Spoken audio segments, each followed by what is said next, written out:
ஆண்டவரும் இரட்சகருமான இயேசு கிறிஸ்துவின் ஈடு இணையற்ற நாமத்தில் அன்றன்றுள்ளப்பம் வாசகர்களுக்கு எங்கள் அன்பின் வாழ்த்துக்கள். 2024 ஆண்டு ஆகஸ்ட் மாதம் 16 தேதி வெள்ளிக்கிழமைக்குரிய தின தியானம். இன்றைய தலைப்பு கண்கள் திறக்கப்படட்டும். ஏசாயா 35:5 சொல்கிறது, அப்பொழுது குருடரின் கண்கள் திறக்கப்பட்டு செவிடரின் செவிகள் திறவுண்டு போம். ஒரு முறை கண் தெரியாத ஒரு சகோதரன், ஐயா, வானம் என்றால் என்ன, அது எப்படி இருக்கும் என்று ஒருவரிடம் கேட்டான். அவர் அவனுக்கு வானத்தை பற்றி விவரித்தார். அது நீல நிறமானது என்றதும் அவன், ஐயா, நீல நிறம் எப்படி இருக்கும் என்று அடுத்த கேள்வியை கேட்டான். அவர் சிந்தித்தார். நீல நிறம் எனக்கு தெரியும், ஆனால் அதை அவனுக்கு எப்படி புரிய வைப்பது? சரீர பிரகாரம் பார்வையற்றவர்களாய் இருக்கிறவர்களைப் போலவே ஆவிக்குரிய குருடர்களாய் இருக்கிறவர்களும் பரிதாபத்திற்குரியவர்களே. அவர்களுக்கு கர்த்தரை பற்றியோ பரலோக ராஜ்யத்தை குறித்தோ நித்திய மகிழ்ச்சியை குறித்தோ எதுவும் தெரிவதில்லை. கர்த்தர் சொல்கிறார், கண்களில் இருந்தும் குருடராயிருக்கிற ஜனத்தையும் காதுகள் இருந்தும் செவிடராய் இருக்கிறவர்களையும் புறப்பட்டு வரப்பண்ணுங்கள். ஏசாயா 43:8.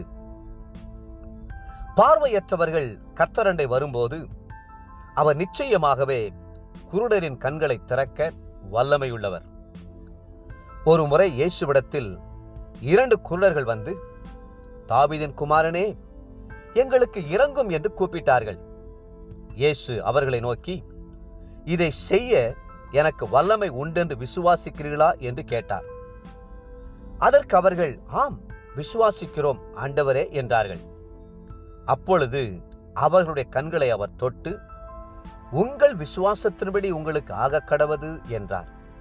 உடனே அவர்களுடைய கண்கள் திறக்கப்பட்டது. மத்தேயு 9:27 முடிய. குருடர் பார்வையடைகிறார்கள், சப்பானிகள் நடக்கிறார்கள், குஷ்டரோகிகள் சுத்தமாகிறார்கள், செவிடர் கேட்கிறார்கள், மரித்தோர் எழுந்திருக்கிறார்கள், தரித்திரருக்கு சுவிசேஷம் பிரசங்கிக்கப்படுகிறது என்று இயேசு கிறிஸ்து மத்தேயு 11:5 சொன்னார். இயேசுவின் ஊழியத்திலே பெரும்பகுதி குணமாக்கி அற்புதம் செய்யக்கூடியதாய் இருந்தது. அதிலும் குருடரை கண்டபோது கர்த்தர் மனமிறங்கி அவர்களை எல்லாம் பார்வையை தந்து ஆசீர்வதித்தார்.